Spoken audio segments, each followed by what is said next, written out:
आज के इस वीडियो में मैं आपको 2 स्टेप्स बताऊंगा कि जिनकी मदद से आप कम्युनिकेशन स्किल्स ट्रेनर बन सकते हैं। जो हमारी तरफ से सबसे पहली बात है वो यह है कि आप कम्युनिकेशन स्किल्स को लर्न कीजिए।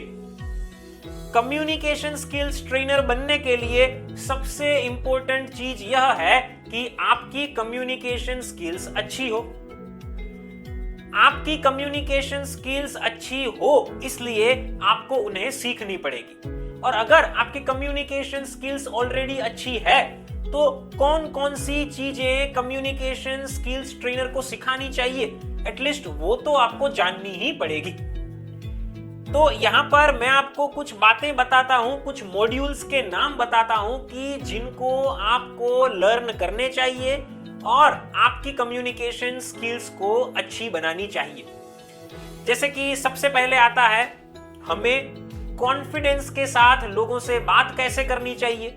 आपको इस स्किल को सीखनी पड़ेगी। उसके बाद 1 to 1 बात करनी हो या ग्रुप में कम्युनिकेशन करना हो तो वो कैसे किया जाता है, इसे भी हमें लर्न करना पड़ेगा। अगली जो चीज आती है वह है कि कम्युनिकेशन जब हम कर रहे हैं तो हमारा कंटेंट कैसा होना चाहिए, मतलब हमें क्या बोलना चाहिए, कितना बोलना चाहिए, ये आपको सीखना पड़ेगा। अभी मैं आपको जो कुछ भी बता रहा हूं वो सब कुछ आपको इसलिए सीखना पड़ेगा क्योंकि आपको लोगों को वो चीजें सिखानी है इसलिए। और अगर आपको आती है तो ये सारी चीजों को और थोड़ी गहराई में आपको लर्न करनी पड़ेगी। फिर उसके बाद सीखने में क्या आता है, तो आप जब बोल रहे हैं तब आपकी बॉडी लैंग्वेज कैसी होनी चाहिए यह हमें लर्न करना पड़ेगा। बॉडी लैंग्वेज में क्या क्या आता है, जैसे हमारा आई कांटेक्ट कैसा होना चाहिए, हमारे हाथों की मूवमेंट कैसी होनी चाहिए, हमारे एक्सप्रेशंस किस तरह के होने चाहिए, हमारा पोस्चर कैसा होना चाहिए। साथ साथ इसमें यह भी आता है कि हमें ग्रूमिंग में कौन सी चीजों का ध्यान रखना चाहिए। ग्रूमिंग मतलब हमारा लुक, हमारी ड्रेसिंग इत्यादि। तो बॉडी लैंग्वेज के अंदर ये सारी चीजें आती है तो हमें इन्हें सीखना पड़ेगा। उसके अलावा हमें वॉइस मॉड्यूलेशन को भी लर्न करना पड़ेगा। मतलब जब हम कम्युनिकेशन कर रहे हैं तब हमारे बोलने में वॉल्यूम कितना होना चाहिए, हमारा टोन कैसा होना चाहिए, पिच का इस्तेमाल कैसे करना चाहिए। वॉइस मॉड्यूलेशन की बात हो रही है इसलिए हमारी स्पीड कितनी बोलने में होनी चाहिए यह भी हमें पता होना चाहिए। पोजेस कब लेने चाहिए, कितने लेने चाहिए, कैसे लेने चाहिए, यह भी हमें लर्न करना पड़ेगा। तो वॉइस मॉड्यूलेशन में भी हमें मास्टरी हासिल करनी पड़ेगी। इसके बाद कुछ और भी चीजें आती है जैसे कि हमारी लिसनिंग स्किल्स कैसी होनी चाहिए, यह कम्युनिकेशन स्किल्स का पार्ट है। हमें कैसे सुनना चाहिए उसकी कला होती है तो इसको लर्न करना पड़ेगा। टेलीफोन पर जब हम बात कर रहे हैं तब हमारा कम्युनिकेशन कैसा होना चाहिए, इसे हमें सीखना पड़ेगा। तो ये सारी बातें मैंने आपको बताई, ये अहम होती है हमारे कम्युनिकेशन में। तो हमें कम्युनिकेशन स्किल सिखाने के लिए इन सब चीजों को सीखना पड़ेगा। और अगर हमें ये सब आता है तो हमें इन्हें और डिटेल में सीखना होगा कि जिस वजह से हम क्या क्या चीजें स्टेप बाय स्टेप लोगों को सिखा सके, उसे तय कर सके। अब ये सीखने के बाद आपको जो अगली चीज करनी पड़ेगी वह है कि आपको ये तय करना पड़ेगा कि अब जैसे कि आपने इन चीजों को सीख तो लिया है, लेकिन सीखने के बाद आपको इनकी नोट्स कैसे तैयार करनी चाहिए। जैसे कि आपको जो कुछ भी आता है उसकी नोट्स आपके पास होनी चाहिए कि जिससे आपको यह पता चल सके कि आपके पास सिखाने के लिए कितना है। एक मैं और इंपॉर्टेंट बात आप लोगों को बताना चाहूंगा। कुछ लोग ऐसा सोचते हैं कि इन चीजों को सीखने के लिए हमें बुक्स पढ़नी चाहिए, कुछ लोग ऐसा थिंक करते हैं कि हमें तो ट्रेनिंग लेनी पड़ेगी। तो मैं आपको बताता हूं कि क्या करना चाहिए। देखिए, इसको सीखने के लिए आप किताब भी पढ़ सकते हैं, आपको बहुत कुछ उससे जानने को मिलेगा। बहुत सारी किताबें मार्केट में उपलब्ध है। दूसरा, ट्रेनिंग का भी ऑप्शन होता है, वहां पर भी आप सब कुछ सीख सकते हैं। एक बड़ा जो फर्क होता है इन दोनों के बीच में वो यह होता है कि जब आप ट्रेनिंग लेते हैं तो आप ना सिर्फ सीख पाते हैं लेकिन आप अपनी स्किल्स को भी यहाँ पर बेहतर बना पाते हैं कंसिस्टेंटली। क्योंकि आपके बोलने में, आपके कम्युनिकेशन में क्या अच्छा है क्या बुरा है ये आपको एक्सपर्ट बता सकते हैं देखकर, कि जिससे आप उस पर काम कर सकते हैं और उसे बेहतर बना सकते हैं। और अगर आप उसे बेहतर बना देते तो सोने पर सुहागा है, मतलब कि आप लोगों को ट्रेनिंग भी अच्छी दे पाएंगे। तो दोनों अच्छे ही ऑप्शन हैं, आप दोनों को ट्राई कर सकते हैं, लेकिन आप यहाँ पर क्या डिफरेंस होता है ये मेरे द्वारा अभी जान चुके हैं। उसके अलावा जो अगली चीज यहाँ पर हमें ध्यान में रखनी चाहिए वह है कि जो कुछ भी हम सीखते हैं वो हमें प्रैक्टिस में भी लाना पड़ेगा, मतलब उसकी प्रैक्टिस करनी पड़ेगी। चाहे आप यहाँ पर बॉडी लैंग्वेज के मॉड्यूल को लर्न कर रहे हैं या वॉइस मॉड्यूलेशन को सीख रहे हैं या फिर आप टेलीफोनिक कॉन्वर्सेशंस कैसे करने चाहिए यह आप सीख रहे हैं, तो ये सबको आपको अपनी प्रैक्टिस में लाना पड़ेगा, रूटीन लाइफ में उनका इस्तेमाल करना पड़ेगा, तभी आपकी इन सभी चीजों पर ग्रिप आ पाएगी। जैसे अभी मैं आपके सामने बोल रहा हूं तो आपको मेरा बोलना कैसा लग रहा है, तो आपको शायद अच्छा लग रहा होगा। क्यों? क्योंकि मैं सारी टेक्निक्स को अपनी रूटीन लाइफ में अप्लाई करता हूं। तो ये मेरी तरफ से सबसे पहली बात आप लोगों के लिए है कि कम्युनिकेशन स्किल्स को लर्न कीजिए। अब आगे बढ़ते हैं और एक कम्युनिकेशन स्किल्स ट्रेनर बनने के लिए जो दूसरी चीज हमें यहाँ पर ध्यान में रखनी है वह है कि हमें पब्लिक स्पीकिंग स्किल्स और ट्रेनिंग स्किल्स को लर्न करना है।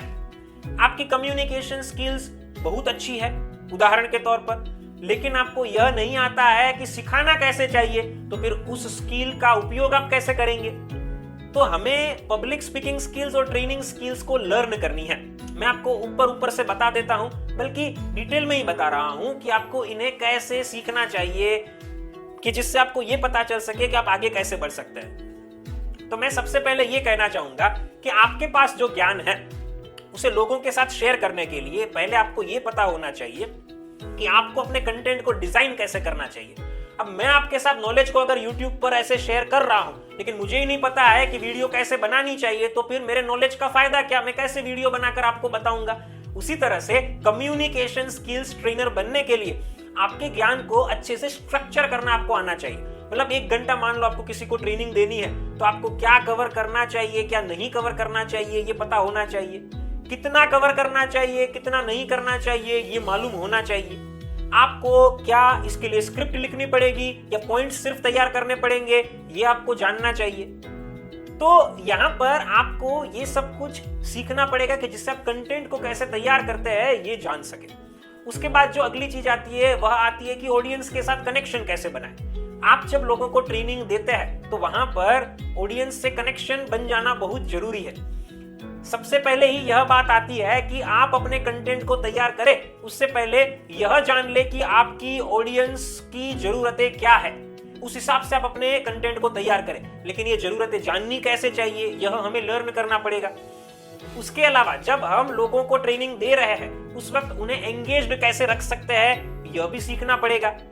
हम हमारे बोलने में क्या बदलाव करें कि जिससे लोगों का इंटरेस्ट बना रहे, यह हमें लर्न करना पड़ेगा।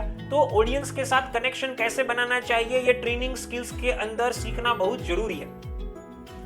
आप जब लोगों को ट्रेनिंग दे रहे हैं उसमें भी स्पेशली कम्युनिकेशन स्किल्स की ट्रेनिंग दे रहे हैं कि जो कंप्लीटली प्रैक्टिकल टॉपिक है, आपने उनको थ्योरी बता दी लेकिन उसका प्रैक्टिकली इंप्लीमेंटेशन करने के लिए कोई एक्टिविटी ही हमारे ट्रेनिंग प्रोग्राम में नहीं है, तो वो ट्रेनिंग प्रोग्राम अधूरा लगेगा। तो हमारे पास एक्टिविटीज होनी चाहिए कि जो हम उनको करवा सके और कम्युनिकेशन को प्रैक्टिकली कैसे करना चाहिए ये सिखा सके। तो ये एक्टिविटीज को भी हमें तैयार करनी पड़ेगी। उसके बाद बात आती है क्वेश्चन आंसर सेशन की। क्वेश्चन आंसर सेशन एक ऐसा पार्ट है ट्रेनिंग प्रोग्राम में कि जिससे आपके सामने बैठे हुए लोगों को सबसे ज्यादा संतुष्टि हो सकती है। तो आपको ये कैसे कंडक्ट करना चाहिए ये जानना जरूरी है। लोग जब प्रश्न पूछते हैं तो जवाब कैसे देना चाहिए, लोगों के प्रश्न अगर बीच में आ रहे हैं तो क्या उन्हें यहाँ पर कवर करने चाहिए या नहीं करने चाहिए, ये भी आपको समझना पड़ेगा। कोई प्रश्न का जवाब अगर हमें नहीं आता है तो उस वक्त हमें क्या करना चाहिए, इस चीज को भी हमें सीखनी पड़ेगी। तो यहाँ पर क्वेश्चन आंसर सेशन का जो मॉड्यूल है ये भी इंपॉर्टेंट होता है कि जिसमें हम ये जान सके कि कितना हम आंसर दें, कैसे हम आंसर दें। बाद में एक और बात आती है वह है कि जब आप ट्रेनिंग दे रहे हैं तो अगर आपको पीपीटी का इस्तेमाल करने की जरूरत पड़ती है तो वो कैसे करें, कब पीपीटी का यूज करें, कब पीपीटी का यूज ना करें, करें तो कैसे करें, ये भी हमें सीखना पड़ेगा। तो ये चीजें भी हम अगर जानेंगे तो पीपीटी का बेहतरीन तरीके से इस्तेमाल कर पाएंगे। ये सारी बातें एक जगह पर, लेकिन एक और चीज एक जगह पर, वो है कि आपने पब्लिक स्पीकिंग स्किल्स को, ट्रेनिंग स्किल्स को सीख तो लिया, लेकिन इसे प्रैक्टिस में लाना जरूरी है।